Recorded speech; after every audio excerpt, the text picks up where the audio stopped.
Good morning guys, আজি হ'ল বিহু আৰু সকলো অসমবাসী ৰাইজসকলক ভোগালী বিহুৰ শুভেচ্ছা জনালোঁ।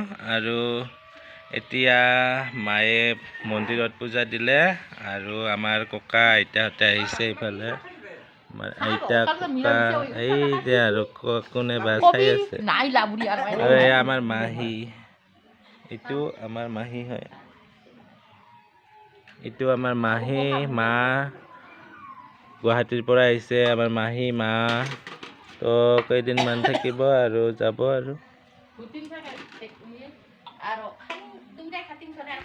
তো গাইজ ভিডিঅ'টো চাই থাকিব আৰু আজিৰ দিনটোত কি কি কৰিব পাৰোঁ সকলোখিনি দেখুৱাই থাকিম আৰু শেষলৈকে চাই থাকিব। আৰু যিসকলে মোৰ চেনেলত প্ৰথমবাৰৰ কাৰণে আছে প্লিজ চেনেলটো ছাবস্ক্ৰাইব কৰি দিব আৰু লগত থকা বেল আইকনখন অন কৰি দিব। তো গাইজ ভিডিঅ'টো ষ্টাৰ্ট কৰোঁ। তো গাইজ এতিয়া আহিলোঁ ভাইটিহঁতৰ ঘৰত। তো এতিয়া অলপমান বিহুৰ কাৰণে ফুৰিবলৈ আহিলোঁ আৰু এইফালে কণমানি সৰু ল'ৰা ছোৱালীবিলাকে বিহু মাৰিবলৈ আহিছে।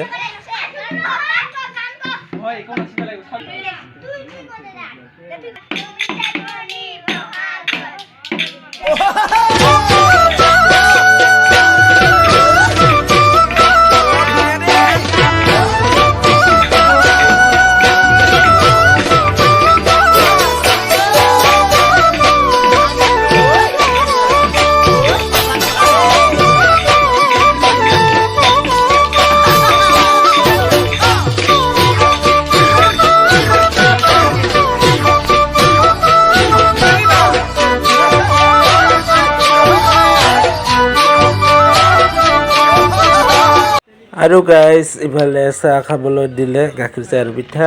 তো এতিয়া পিঠাটো খাই লওঁ। আই হোপ আপোনালোকেও বিহু পূৰা ফূৰ্তি এনজয় কৰি আছে। তো আমিও ফূৰ্তি এনজয় কৰি আছোঁ। যদি ভিডিঅ'টো ভাল পাইছে তেনেহ'লে লাইক কমেণ্ট শ্বেয়াৰ আৰু ছাবস্ক্ৰাইব কৰিবলৈ নাপাহৰিব আৰু বেল আইকনখন অন কৰি দিব। তো আজিলৈ বাই বাই।